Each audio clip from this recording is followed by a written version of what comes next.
Romanos 12 es metamorfó, que significa cambio evidente. Pero ese cambio no se realiza solo por una buena intención de querer cambiar, tratar de ser una mejor persona, aislados y centrados en nosotros mismos, sino la Biblia nos enseña ahí mismo que es a través de renovar nuestro entendimiento. Y que es exactamente lo mismo que acabo de explicar.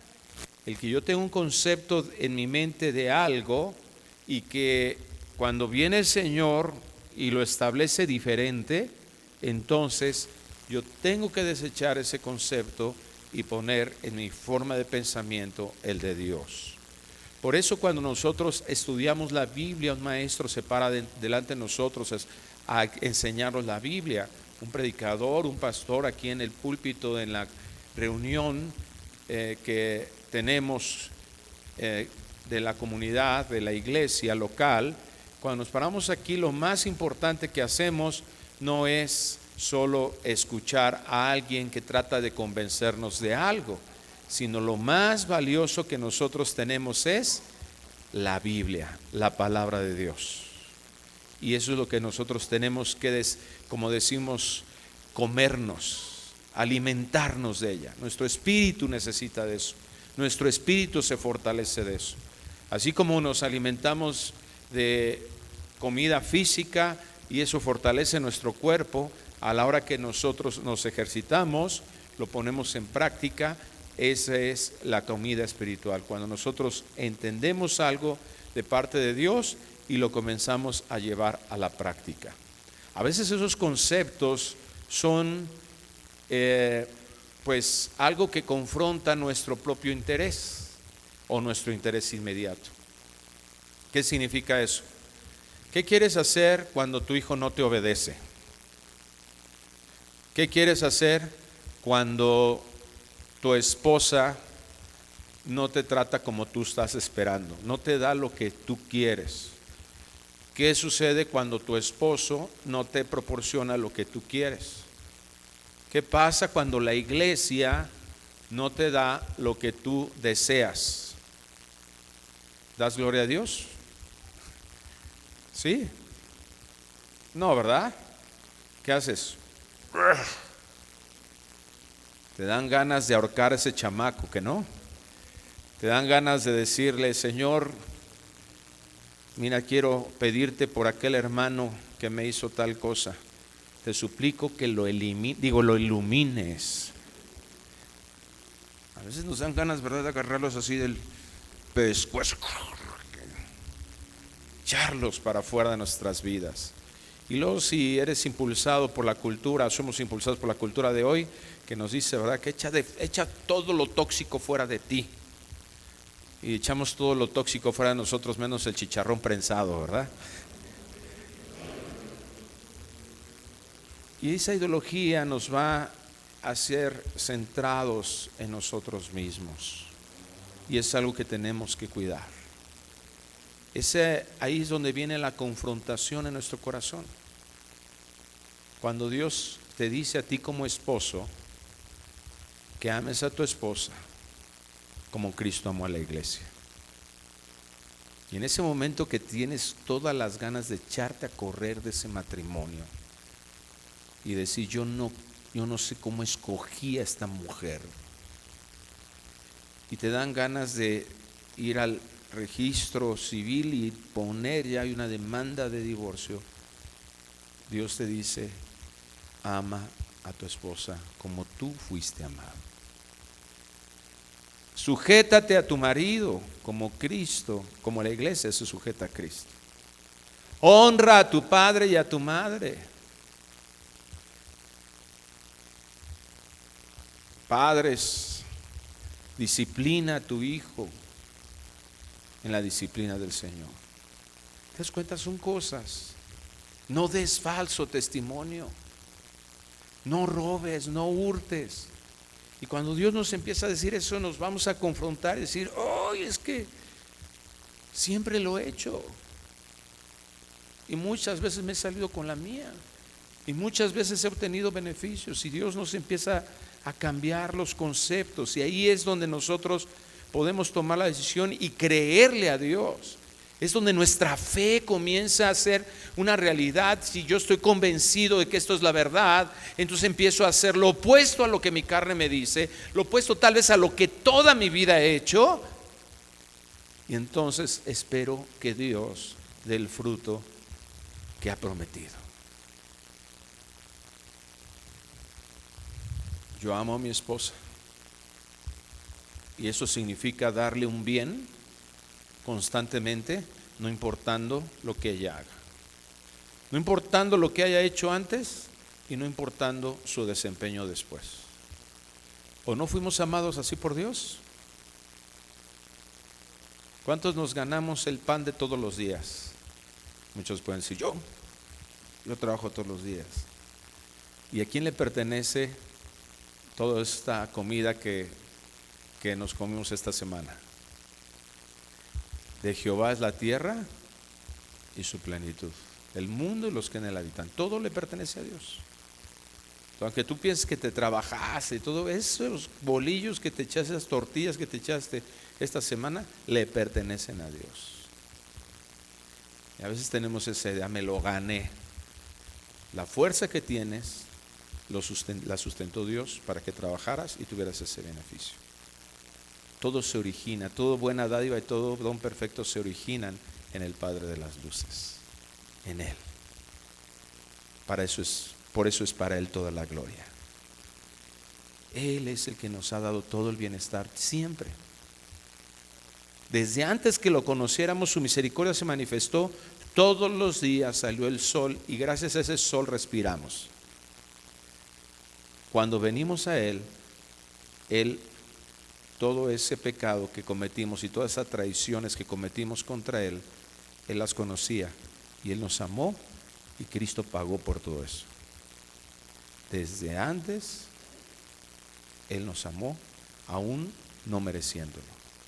Y después, nuestro desempeño después de conocer a Cristo, aún todavía cometemos pecados. ¿Y el Señor dejó de amarnos? Ni un solo ápice se movió su amor. Ese es el amor de Dios. Así nos pide que amemos a nuestra esposa. No por su desempeño pasado ni por lo que podamos obtener de ella posteriormente. Ámala, permanece dándole bien. Y eso solamente lo podemos hacer cuando Dios está en nuestra vida. Cuando el Espíritu Santo domina en nuestro corazón. Eso es lo que se opone totalmente a nuestra carne. Eso es lo que nos da victoria al pecado. Entender que el Espíritu Santo está dentro de nosotros y nuestra mente se ha renovado, en donde ahora entendemos lo que tenemos que hacer y por qué lo tenemos que hacer y cómo lo podemos lograr hacer. Todo eso proviene de Dios. Y entonces es por eso tan importante, amados, que renovemos nuestra mente constantemente. Es la razón por la que podemos pasar tiempos hermosos, pero estamos en la alabanza, en la adoración. Qué bueno que pasemos ese tiempo. Prepara nuestro corazón para este momento, para escuchar la voz de Dios. Es por eso que les insistimos tanto, inscríbete en un discipulado. Ven los miércoles a un estudio bíblico donde vas a estar recibiendo, porque si no se renueva nuestro entendimiento, nuestra vida no es transformada. No estamos demostrando que Dios es Dios en nuestra vida. Seguimos viviendo todavía como si Cristo no estuviera. Y el apóstol Pedro escribe en su carta, basta ya. Que ya nos hartemos de que no estemos produciendo lo que Dios quiere que produzcamos en esta tierra. Basta ya de que nosotros sigamos viviendo con una tristeza como los del mundo, como enojo con los del mundo, con pleitos e iras como los del mundo. ¿Cuál es la diferencia de la iglesia o de los cristianos aquí en la tierra si nosotros no somos transformados? La transformación, los cambios evidentes sirven para mostrar que su iglesia, la iglesia de Cristo, hagamos visible al Dios invisible. Hemos estado celebrando estos días y quiero compartir un tema con todos ustedes, porque desafortunadamente, aunque a veces no lo percibamos, somos arrastrados por una corriente de un mundo que es salvaje, que un mundo que no es piadoso, un mundo que no tiene misericordia, un mundo que nos arrastra, y que a veces cuando vivimos días como hace un par de días en donde se habla del amor y se habla de la amistad, comenzamos a darnos cuenta que pues es suficiente con que yo le regale flores el 14 de febrero a mi esposa y ya que se aguante, porque hice un gran esfuerzo. Además, las cochinas flores valen más caros sus días, invertí una lanota. Y algunos otros dicen, no, yo no soy presa del comercialismo y lo evito. Y bueno, tenemos varias posturas al respecto, pero al final del día, conscientes o no inconscientes, es una influencia. Una influencia porque de alguna manera se va alimentando nuestra mente de esas acciones o esas actitudes. Yo recuerdo, salí con mi esposa a hacer algunas cosas. Por todos lados veía yo noviecitos con globitos, con flores, y yo dije, ay, qué padre, ¿no? O sea, normalmente la mujer, ¿verdad?, le traía su ramo de flores, etcétera, y veían me recuerdo que vimos unos caminando y los dos así como llenos de regalos, y dije, ay, eso sí, se dieron buenos regalos, ¿verdad?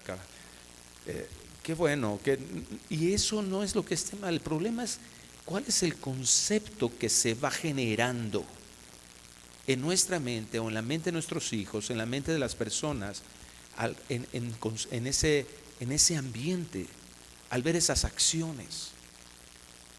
El concepto secular de amor está totalmente distorsionado de lo que Dios nos ha enseñado y mostrado de lo que es el verdadero amor. Se ha convertido en algo demasiado fácil decir te amo.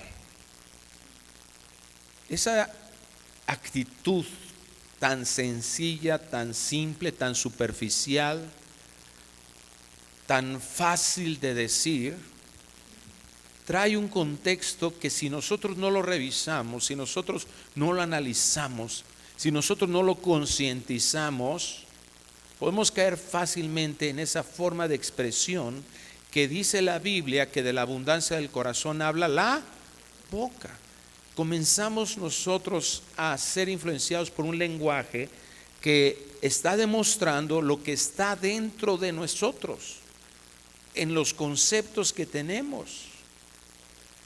Hay personas que con toda facilidad dicen estas palabras, te amo, sin tener una conciencia de lo que para Dios, el diseñador de todas las cosas, el que ya hablamos de eso, dijo, y lo que dice Él es verdad y es establecido por Dios, sin ninguna conciencia de lo que el Señor del universo dice que eso significa.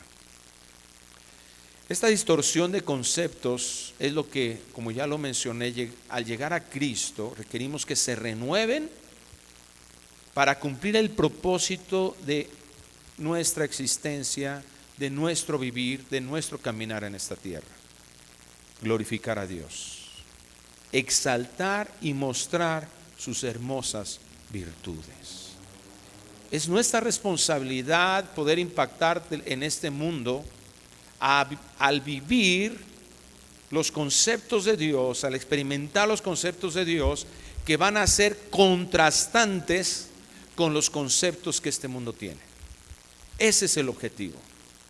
Y hoy vamos a encontrar en la Escritura lo que fundamentalmente es el verdadero amor, lo que impide entenderlo correctamente y ser motivados por el ejemplo del Señor mismo a entenderlo y vivirlo, mostrando esta hermosa virtud divina. Aunque solemos usarlos en ciertos momentos indistintamente, yo creo que la mayoría podemos estar de acuerdo con aquellos escritores mexicanos de una canción muy, muy famosa y que así he titulado por eso el día de hoy este tema: amar y querer no es igual. Algunos de nosotros ya lo traemos, pero vamos a aprovechar esta frase para ver en un ejemplo de la Escritura cómo esta es una realidad y cómo nosotros estamos llamados y cómo podemos lograr, en principio, a distinguir eso en nuestro propio corazón y poder darnos cuenta qué es lo que se necesita para poder realmente cumplir el propósito de nuestra vida aquí, que es mostrar las virtudes de Dios y en específico mostrar el verdadero amor, que es el amor de Dios. Vamos a Juan capítulo 21, versículo 15. Yo lo voy a leer en la versión Nueva Biblia de las Américas. Si usted tiene la Reina Valera 60 y va a seguir su Biblia ahí de la Reina Valera 60, va a encontrar una distinción que quiero explicarles exegéticamente por qué hay esa diferencia. Juan capítulo 21, versículo 15. Dice de la siguiente manera: Cuando acabaron de desayunar, Jesús dijo a Simón Pedro: Simón, hijo de Juan, ¿me amas más que estos? Sí, Señor, tú sabes que te quiero. Le contestó Pedro, Jesús le dijo: apacienta mis corderos. Volvió a decirle por segunda vez: Simón, hijo de Juan, ¿me amas? Sí, Señor, tú sabes que te quiero. Le contestó Pedro. Jesús le dijo: pastorea mis ovejas. Jesús le dijo por tercera vez: Simón, hijo de Juan, ¿me quieres? Pedro se entristeció porque la tercera vez le dijo: ¿me quieres? Y le respondió: Señor, tú lo sabes todo, tú sabes que te quiero. Apacienta mis ovejas, le dijo Jesús. Vamos a orar antes de continuar. Padre, te suplicamos que nos permitas comprender correctamente lo que tu palabra expresa y sobre todas las cosas nos des la bendición de poder explicarlo en nuestra mente, que quede claro, reconceptualizar nuestros conceptos y que eso nos lleve a vivir conforme a ti te agrada. Que lo que aprendamos hoy estemos dispuestos a aplicarlo en nuestra vida, que no sea solamente un cumplir un día en nuestra vida para tratar de ser mejores. No, Dios, que estemos atentos a tu voz, tú hablando a nuestro corazón. Te lo pedimos en el nombre precioso de Cristo Jesús, y la iglesia decimos amén. Bueno, rápidamente quiero mostrarles, de acuerdo, si usted siguió la Reina Valera 60, esta palabra, ahí no hay una distinción. Dice Simón, hijo de Jonás, de hecho, que es una traducción diferente a la palabra. ¿Y qué le dice Jesús? ¿Me amas? ¿Pero qué le responde Pedro? Señor, sí. ¿Qué dice Pedro en la Reina Valera 60? Los que tengan. Te amo. Ahora, ¿cuál es lo importante aquí que tenemos que distinguir? ¿Por qué una versión dice te amo y otra dice te quiero? Bueno, porque el vocablo en el griego es diferente. Aunque el vocablo en el griego en ocasiones se traduce con la misma palabra. A ver qué quiero decir con esto. La palabra en el griego, la que pregunta Jesús en primera instancia, es agapao, amar. Y cuando es lo importante de analizar esto en el contexto bíblico, es que la palabra agapao siempre se utiliza para la expresión de amor de Dios hacia nosotros. Siempre, en todo el Nuevo Testamento. La Septuaginta es una versión del griego de toda la Biblia. Y cuando se tradujo del hebreo al griego en ese tiempo, esa palabra agapao también se utilizó invariablemente cuando se hablaba del amor de Dios hacia su pueblo. Entonces, la palabra agapao, eso es lo importante.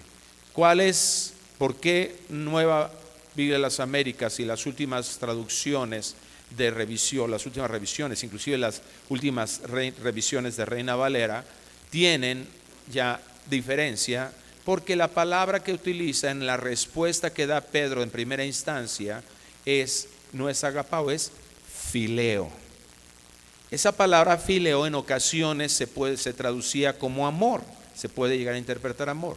Pero en el lenguaje que actualmente utilizamos hay una diferencia completamente. Por eso, ahora las traducciones, como la que acabo de leer, Nueva y las Américas, Jesús le pregunta, ¿me amas? Y la traducción que yo leí, ¿qué dice? Te quiero, ¿verdad? Porque amar y querer no es igual, no es lo mismo. Entonces aquí vemos un ejemplo claro de esto. Pero ahora, ¿qué es lo importante? Nada más, ¿verdad?, avalar lo que un escritor mexicano dijo. No, desde luego que no. Es importante que podamos nosotros saber esto porque es más fácil de aplicarlo, yo entenderlo, pero lo importante es saber qué es lo que Dios quiere decir en nuestra vida. Ahora, en el ejemplo que está diciendo aquí el Señor, en esta plática, en este diálogo que después de resucitado Cristo está y visita a sus discípulos para ser testigos ellos de su resurrección. Pablo en 1 Corintios 15 habla de estas apariciones y las contabiliza y dice que inclusive Cristo se le apareció a más de 500 hermanos, lo cual es importante que quedó plasmado en la Escritura porque la resurrección de Cristo es algo fundamental en la doctrina cristiana. Pero de forma específica y de forma muy puntual lo hizo con sus 12 discípulos. En este caso los 11, ¿verdad? Porque aquí ya no estaba Judas. Entonces, estos discípulos principalmente habló de ellos, habló con ellos. Pero hay algo importante que nosotros podemos distinguir en este diálogo que Cristo resucitado tiene específicamente, aunque había otros discípulos ahí, si tú lees la historia, ¿verdad? Ellos se fueron a pescar, estaban ahí, no sabían qué hacer. Y van y vuelven a las redes, regresan a lo que ellos les daba cierta seguridad y entonces nuevamente sucede la pesca milagrosa, pero ahora de una forma y la reacción es diferente. Pedro reconoce que es Jesús, no había reconocido su voz, no lo había reconocido en la distancia que había entre él y la playa, porque Jesús estaba en la playa y él corre hacia Jesús, bueno, nada hacia Jesús, se avienta, ¿verdad? Y nada hasta Jesús hasta encontrarse con él. Y después de cenar dice que pasa este diálogo. Ahora, ¿qué es lo importante en relación al tema que queremos enfocarnos el día de hoy? Hay algo que nos impide amar. Y voy a hablar de 3 cosas importantes que nos impiden amar. Número 1 es estar separados de Dios. Número 2, nuestra autonomía. Y número 3, nuestra autosuficiencia. Para poder distinguir esto, vamos a ver el contexto de este encuentro de Pedro. ¿Cuántas veces negó Pedro a Jesús? 3. ¿Cuántas veces le hace una pregunta a Jesús a Pedro? Considero. Porque el contexto del encuentro de Pedro y Jesús ya tenía una historia antes. Vamos a Mateo capítulo 26, 31. Porque aquí es donde vamos a distinguir la diferencia de Pedro antes de la muerte y resurrección de Cristo y este encuentro que acabamos de leer en Juan de Cristo con Pedro. Mateo 26, 31 dice: entonces Jesús le dijo: esta noche todos ustedes se apartarán por causa de mí. Pues escrito está: heriré al pastor y las ovejas del rebaño se dispersarán. Pero después de que yo haya resucitado, iré delante de ustedes a Galilea. Pedro le respondió: aunque todos se aparten por causa de ti, yo nunca me apartaré. Jesús le dijo: en verdad te digo que esta misma noche, antes que el gallo cante, me negarás 3 veces. Pedro le dijo: aunque tenga que morir junto a ti, jamás te negaré. Todos los discípulos dijeron también lo mismo. Qué impresionante cuando nosotros contextualizamos Juan, que acabamos de leer, y Mateo 26, que acabamos de leer.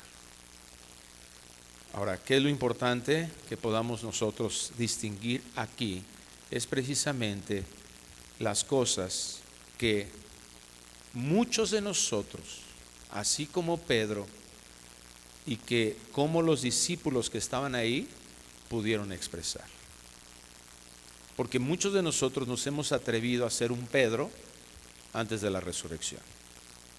Muchos de nosotros hemos sido capaces de prometer cosas que al final de la historia, sabemos la historia, no cumplió Pedro, y nosotros nos convertimos muchas ocasiones en esto. La mayoría de nosotros tuvimos una boda, por ejemplo, y en esa boda, gracias a Dios, tuvimos a alguien, un pastor o alguien que nos estuvo ahí. Ahora ya no se estila mucho, pero años atrás, inclusive dentro de los registros civiles, se leía una carta en la que implicaba lo que significa, lo que nos estaba enseñando, lo que significa el matrimonio. Y si tuvimos una ceremonia de este tipo, cuando nos casamos, y lo hicimos con mucha convicción, nos dijimos unos votos. La realidad de nuestra condición pecaminosa nos dicta que esos votos no los hemos cumplido al 100% de nuestras vidas. Muchos nos hemos esforzado por hacerlo, lo hemos intentado, lo hemos deseado. La realidad es que nadie los hemos cumplido al 100%, porque somos pecadores y porque somos Pedros.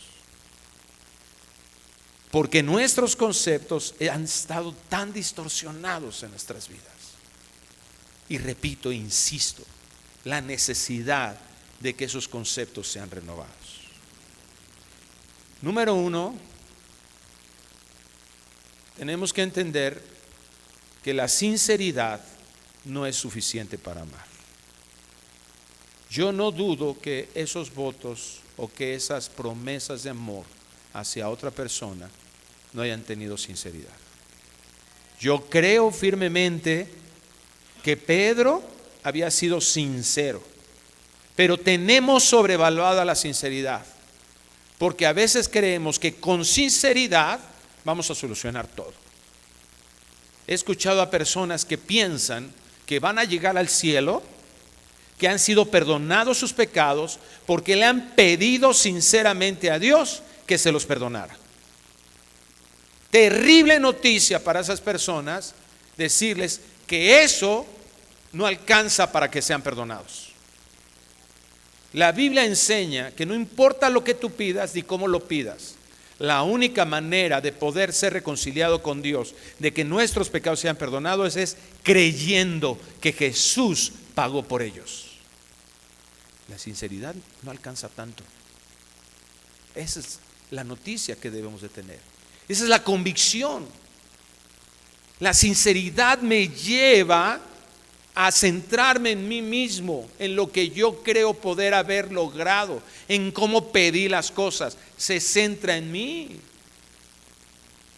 La sinceridad no es que sea mala en sí misma, pero no es suficiente. Ese es el punto importante. No quiero que dejes de ser sincero, no te estoy motivando a que dejes de ser sincero, sino que valores adecuadamente la sinceridad. Es como llegar con 10 pesos y querer comprar 1 kilo de tortillas. No te alcanza. ¿Por qué? Porque la tortilla está, bueno, depende del lugar, ¿verdad? Pero está alrededor de los 20 pesos. Y si pides papel, un poquito más. No es que la sinceridad sea mala, los 10 pesos no son malos, pero no alcanza para 1 kilo de tortillas. ¿Me estoy explicando, amados? Pedro pudo ser muy sincero en lo que hacía, pero su sinceridad estaba mostrando algo muy terrible. La sinceridad puede emanar de emociones inconscientes de su realidad. El corazón egoísta se oculta con promesas que parecen honestas.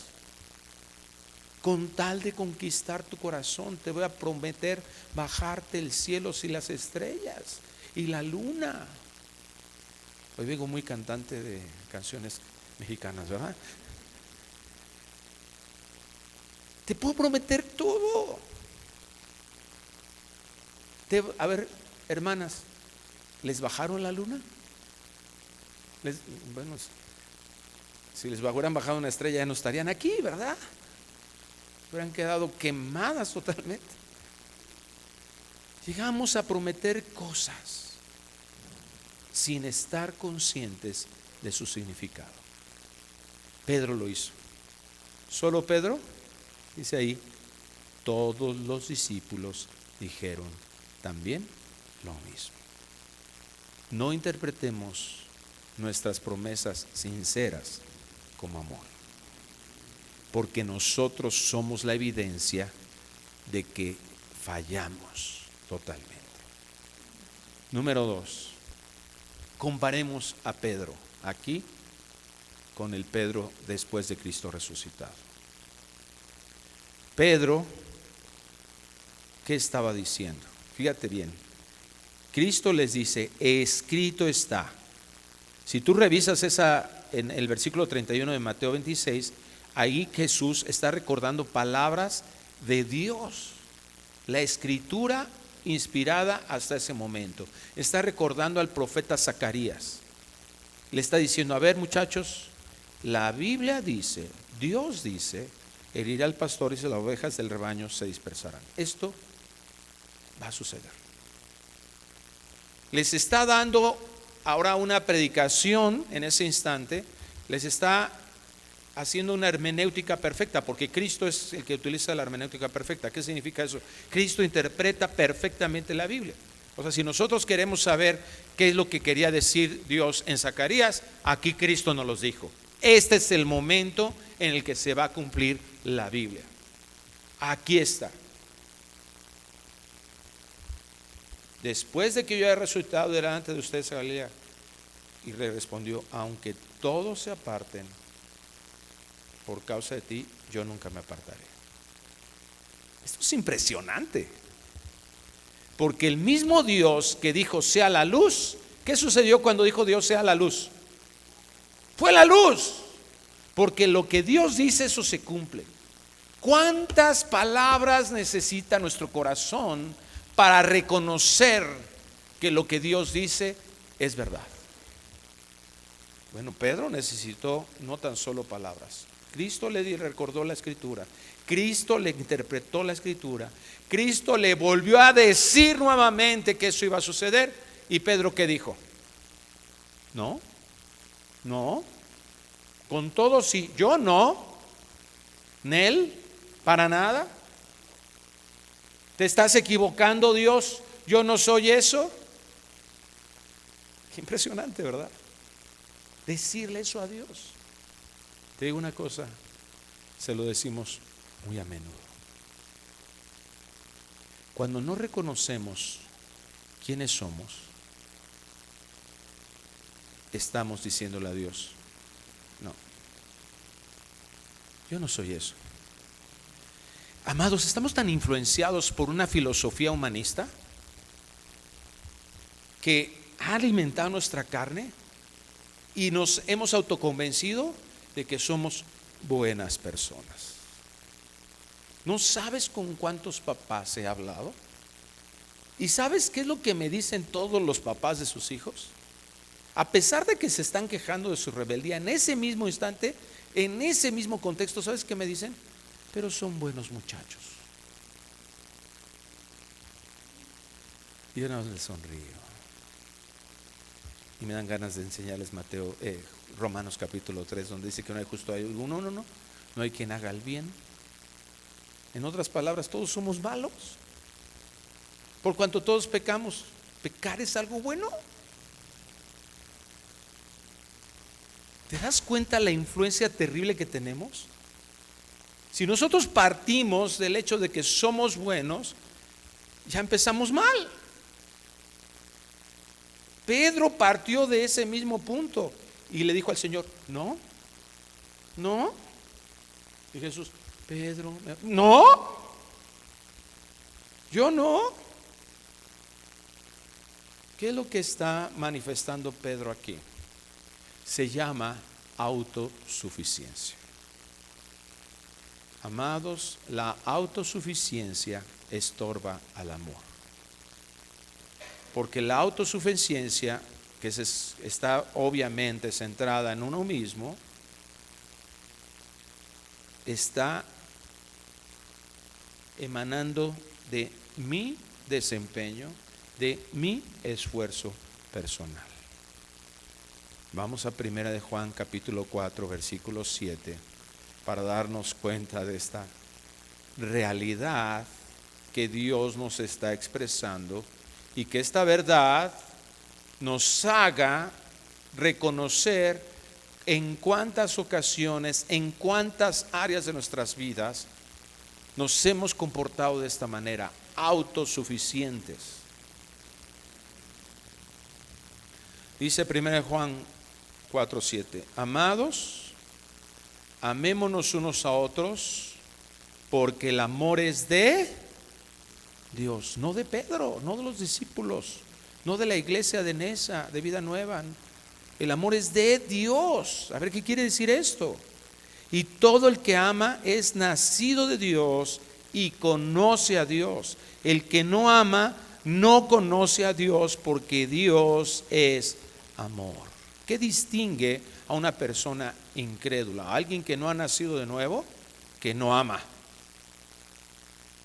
¿Qué distingue? ¿Qué nos está diciendo aquí?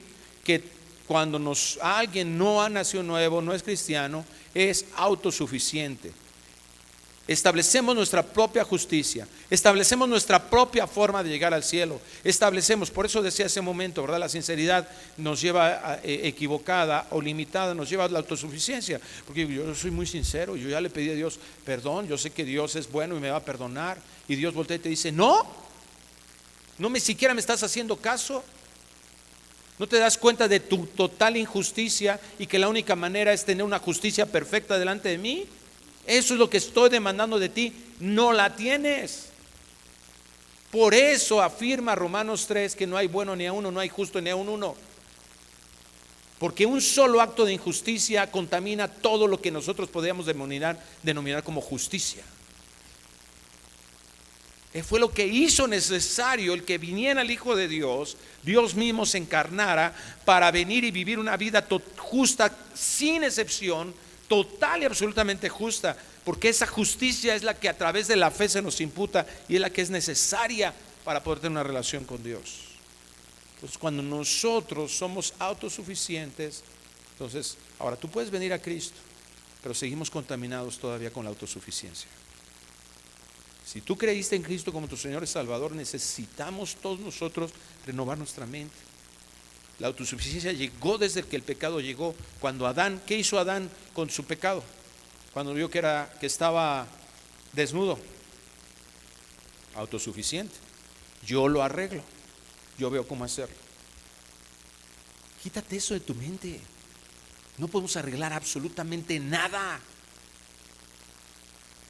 Ya la regué y yo ahora voy a convencer a mi esposa, ¿verdad? Que me perdone, voy a hacer esto y voy a arreglar esto con mi hijo a ver, no podemos sin el Señor. Cristo lo dijo, sin mí nada podéis hacer. Primera de Juan 4, 7 y 8, ¿qué nos está enseñando? El que no ama no conoce a Dios. ¿Por qué? Porque Dios es amor. El amor se origina en Dios. No se origina en el corazón humano. Eso es lo que nos han convencido. Tú decides amar, y lo que hemos hecho es todo lo contrario. Tarde o temprano eso tu esfuerzo, tu decisión de tratar de dar el bien a alguien no te alcanza. Tus mejores tu enamoramiento. Ese enamoramiento que nos confunde tanto, decir, no, con esta chava yo soy al infinito y más allá. ¿Cuánto te ha alcanzado esas emociones? Esas promesas, ¿cuánto te alcanzó? ¿6 meses? ¿1 año? A la primera que ella no respondió como tú querías, ¿por qué? Si yo te he dado todo. Inmediatamente hay una demanda egoísta. Eso no es amor. Pero pues regalar flores el 14 de febrero es tan lindo. Y creemos que en eso se basa todo. No nos alcanza. Y el Señor nos está diciendo, ¿por qué? Porque no me tienes a mí. Y si eres mi hijo, eres mi hija, porque no me tienes en el trono de tu corazón. No me tienes en el primer lugar. No tienes una relación de intimidad conmigo. El amor no se origina en el corazón del hombre o en la decisión humana, se origina en Dios. Lo que nos está diciendo aquí, si no conoces a Dios, si no tienes a Dios en tu vida, es imposible amar, porque la fuente del verdadero amor es Dios. Ahí está la importancia de renovar nuestro entendimiento respecto al amor, porque si seguimos conceptualizando el amor de una manera como el mundo, con una perspectiva utilitaria en el que yo doy con tal para que me den en algún momento, eso no es amor. Pero si yo sigo con esa contaminación, nunca voy a poder ir a buscar el amor que Dios tiene para mi vida, entenderlo de esa manera y poderlo expresar de esa manera. Ay, hermano, pero es normal, todos tenemos necesidades. ¿Qué tiene de malo que yo pueda decirle a alguien que también me corresponda el amor? Pues eso exactamente, que eso no es amor. Y que le estás llamando a algo que Dios no lo llama así. Y el impacto que tiene en este mundo es que no hay diferencia en nuestras vidas respecto a lo que el mundo hace. Cuando nosotros no amamos como Dios nos amó, primeramente entre nosotros, no va a generar la unidad que se requiere para evangelizar este mundo. ¿O no fue lo que Cristo dijo? En esto conocerán que son mis discípulos, en que os reúnan y coman juntos, en que se lleven más o menos chido, en que os améis los unos a los otros. En la oración intercesoria de Cristo, Cristo le oraba al Padre: Padre, que sean uno, como tú y yo somos uno, para que el mundo sepa que tú me enviaste. La iglesia nos hemos vuelto un grupo de personas, una comunidad estéril. No crecemos porque no hemos entendido, porque seguimos con nuestros conceptos distorsionados, creyendo que esa es la verdad. Renovemos nuestro entendimiento, que nos lleve y nos demos cuenta de que nuestra autosuficiencia ha estorbado al amor. Que si yo sigo pensando que ahora sí me voy a esforzar y voy a hacer, ahora sí voy a ir al estudio, ahora sí voy a... Eso no es suficiente. Necesitamos una comunión cercana con Dios. Dios no quiere que hagamos acciones que aparenten amor. Dios quiere que seamos amorosos. Y la única manera de ser amoroso es estar en comunión con Dios, que esa comunión me hace ser y no solo hacer. ¿Me estoy explicando la diferencia? La sinceridad no es suficiente. La autosuficiencia estorba. Si estamos separados de Dios es imposible. Pero también hay otro estorbo, que es la autonomía, que lo implica. La autonomía es estorbo para el verdadero amor. Porque la autonomía decide separado de Dios. Primera de Juan capítulo 4 versículo 2. En esto consiste el amor. No en que nosotros hayamos amado a Dios, sino en que Él nos amó a nosotros y envió a su Hijo como propiciación por nuestros pecados. Hasta que somos reconciliados con Dios, nos reconectamos con la fuente. Nos conectamos con la fuente. Si en Dios se origina el amor, separados de Dios no podemos amar. Tenemos que redefinir el amor y amamos, supuestamente amamos y decimos que amamos, pero eso no es amor. Hasta que nos reconectamos con la fuente, que fluye ese amor, entonces nosotros podemos amar. El esfuerzo por dar bien, cuando no recibimos la retribución esperada, se cansa, se acaba. Pedro, como dije hace un momento, ignoró completamente la palabra de la profecía y las advertencias del Señor. Pedro se centró en sí mismo y le prometió a Dios, a Cristo, tantas cosas. Pedro fue alentado por la aceptación humana y fracasó. Esa es la condición engañada de un mundo que nos arrastra a esas mismas actitudes. Regresamos a Juan capítulo 21, 15.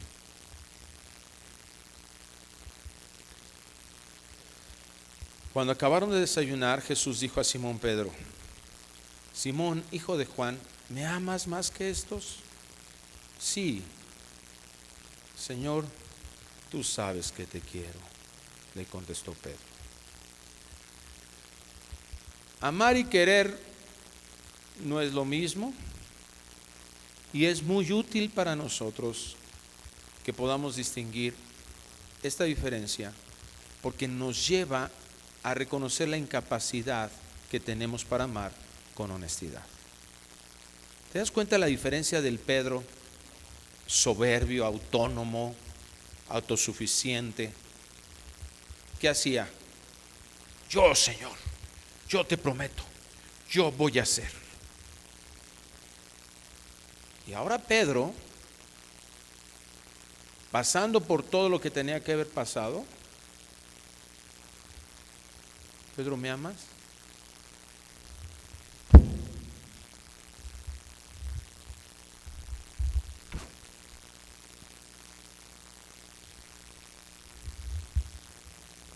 No una, no dos, 3 regadas. Creo que nosotros tenemos un poquito más de 3.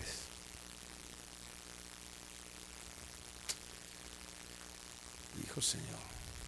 Mira, qué amoroso es Dios, ¿verdad? Tal vez muchos de nosotros, en lugar de Jesús, ni le preguntamos nada. Lárgate de aquí, hombre traidor. Pedro, ¿me amas? Nosotros, no siendo como Jesús, ¿me amas? Entonces, ¿por qué, canijo? Entonces, ¿por qué me gritas esta noche? Entonces, ¿por qué? ¿Por qué? A ver, ¿por qué no me serviste de comer? ¿Me amas? No creo, no creo.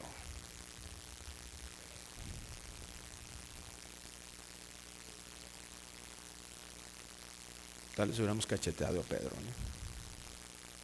Mentiroso, falso. No, Jesús no. No tenía un propósito bueno con Pedro. Había tenido que pasar lo que tenía que pasar con Pedro. Reconocer honestamente la realidad de nuestra conducta nos abre la puerta a un cambio. No tratar de ocultarlo, no tratar de justificarlo. No tratar de justificar, bueno, es que también agarra la onda, es que mi papá, yo nunca tuve un modelo de amor en mi casa. Es que mi papá era bien así, como yo soy, pues ¿qué hago? Voltea al cielo, porque tenemos un Padre amoroso, que no te va a llevar a victimizarte ni a estarle echando la culpa a alguien más, porque esa es tu carne. Sino Dios está tratando contigo. Tú, Gerardo, ¿me amas? ¿Me agapeas? Y si seguimos siendo el Pedro de antes de la resurrección, ¿sabes qué vamos a decir? Sí, Señor, yo te amo con todo mi corazón. ¿Qué quieres que haga, Señor? No, lo que tenemos que reconocer con honestidad. A ver, ¿qué hice esta semana? ¿Cuáles fueron mis pensamientos? ¿Cuánto tiempo pasé contigo? Mi realidad, esa es mi realidad. Es que tuve mucho trabajo. Justificar. Tu realidad, esta es mi realidad, Señor. Ya no la puedo justificar, porque seguimos ciclados en engaños que solo nos destruyen. ¿Cuál fue la ganancia de lo que pasó con la vida de Pedro? Esta es mi realidad. Señor, no puedo cerrar mi ojos, tú lo sabes todo. En Lucas 22:31 el Señor le dice: Simón, Simón, mira que Satanás los ha reclamado a ustedes para zarandearlos como a trigo, pero yo he rogado por ti para que tu fe no falle, y tú, una vez que has regresado, fortalece a tus hermanos. Dios soberanamente, ¿cuál fue ese zarandeo? Eso, la negación de Cristo, la negación a Cristo. Amados, Dios soberanamente nos pasa por situaciones dolorosas que nos dan golpes de realidad. Yo te prometí amarte en tiempo de enfermedad y de escasez, te prometí amar, te prometí algo. Y la primer bronca que tuvimos, demostré que no es así. Como Pedro tenemos que reconocer que realmente no hemos amado a Dios. Y si nosotros no comenzamos con un amor hacia Dios, entendiendo su amor, realmente no hemos amado a nadie. El orgullo de la carne trata de convencernos que amamos, pero le hemos llamado eso, contaminados por el mundo, a solo emociones. Dios quiere desenmascarar ese engaño con la esperanza en la gracia divina. Entonces es importante reconocer que solo nos alcanza, como Pedro lo pudo reconocer, para querer. Que nuestro esfuerzo centrados en nosotros mismos, solamente hemos llegado a eso. Y es indispensable a Dios para amar como lo hemos visto. Primera de Juan 4:19 lo establece: nosotros amamos, dice esta versión Nueva Biblia de las Américas. La Reina Valera dice: nosotros le amamos a Él. Pero aquí no tan solo habla acerca de Dios, sino la Nueva Biblia de las Américas expone el griego con la capacidad de, ¿te fijas? Nosotros amamos porque Él nos amó primero. Ese es el reconocimiento. Para amar se requiere la humildad de reconocer la maravillosa grandeza y la gloria de Dios. Esa es la forma de detener ese zarandeo, esas broncas matrimoniales. No estés queriendo platicar. Mira, lo primero que hacemos es: no, sí, ya voy a platicar con mi esposa. A ver, arregla tu asunto con Dios. Esa situación, esa crisis, esa inestabilidad, ese deseo de no estar, eso que te ha afectado el pecado, todo eso Dios lo ha permitido en tu vida. Y la forma de tener eso es que puedas darte cuenta que requerimos a Dios, de reconocer quién es Dios, que se centra en Dios, que no puedas, tú no estés ya sometido o sometida a que algo más sea tu satisfactor que no sea Dios. Vamos a amar cuando nosotros estemos totalmente satisfechos en el amor de Dios. Si tú no comienzas por eso, lo único que vas a hacer es alargar la problemática. Si tú no comienzas con eso, lo único que vas a hacer es alargar tu insatisfacción.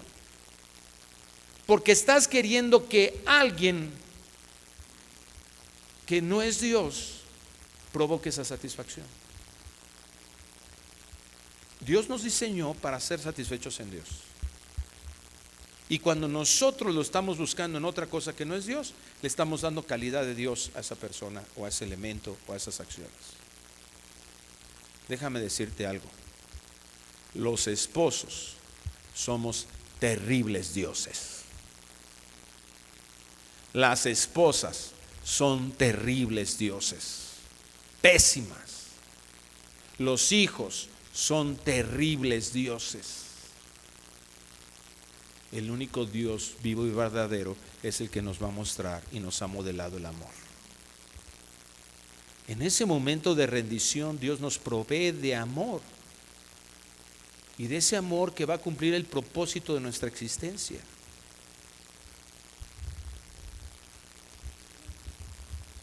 Regresamos a Juan 21:15. Dice: cuando acabaron de desayunar, Jesús dijo a Simón Pedro: Simón, hijo de Juan, ¿me amas más que estos? Sí, Señor, tú sabes que te quiero, le contestó Pedro. Jesús le dijo: apacienta mis corderos. Cuando Pedro le prometió a Dios y le dijo, y fue sincero y le dijo: yo, Señor, no me escandalizo, ¿qué le encargó Dios, Cristo a Pedro? Nada. Y Pedro, cuando entendió su incapacidad, ¿qué le dijo? Apacienta mis corderos. Lo estaba ordenando como pastor, ¿te das cuenta? Le va a decir: tú vas a ser usado para cuidar a mi iglesia. Las promesas a Dios no sirven porque se están centradas en nosotros. Señor, ahora sí voy a ser la mejor esposa. Ahora sí, Señor, pescadito. Te lo prometo, Señor, que se mueran mis hijos si no. ¿Cuántas cosas por el estilo hacemos? Dios lo que quiere es que te descentres de ti, que te des cuenta y decir: no, no, esta es la realidad.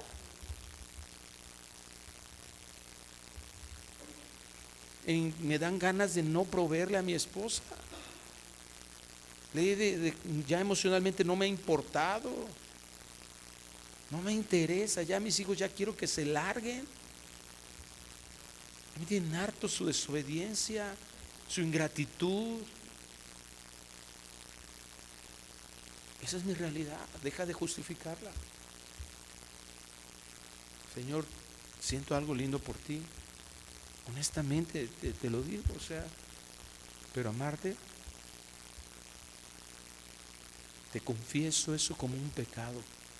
Tú me pediste que te amara con todo mi corazón, con toda mi alma y con toda mi mente, y yo no lo he podido hacer. Dios volvió a decirle por segunda vez: Simón, hijo de Juan, ¿me amas? Sí, Señor, tú sabes que te quiero, le contestó Pedro. Jesús le dijo: pastorea mis ovejas. Segunda vez. Jesús le dijo por tercera vez: Simón, hijo de Juan, ¿me quieres? Pedro se entristeció porque la tercera vez le dijo: ¿me quieres? Él respondió: Señor, tú lo sabes todo. Tú sabes que te quiero. Tú sabes mi realidad. Apacienta mis ovejas, le dijo Jesús. ¿Qué le está diciendo implícitamente Jesús? Ahora sí estás listo, Pedro. Ahora sí estás listo. Ahora has entendido que tú no puedes prometer nada si no dependes de mí. Al renunciar a tu autosuficiencia, dependes de mí. Ahora sí estás listo, Pedro, al renunciar a tu autonomía y yo te gobierne. Ahora sí estás listo, Pedro, cuando dejas de centrarte en ti y te centras en mí. Ahora sí estás listo, Pedro, sin prometer lo incumplible y venir a mí para suplirte. ¿Ahí se quedó la historia de Pedro? No. Él se quedó pensando en que nunca jamás en la vida iba a poder amar a Dios. Primera de Pedro, en su primer carta, el apóstol Pedro nos responde esa pregunta. Primera de Pedro 1:6. Y con esto termino. Fíjate bien. En lo cual ustedes se regocijan grandemente, aunque ahora por un poco de tiempo, si es necesario, sean afligidos con diversas pruebas.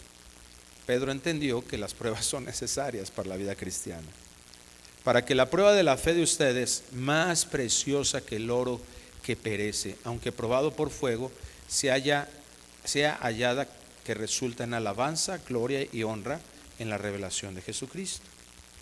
Y escucha el versículo 8, qué impresionante, qué hermoso es Dios.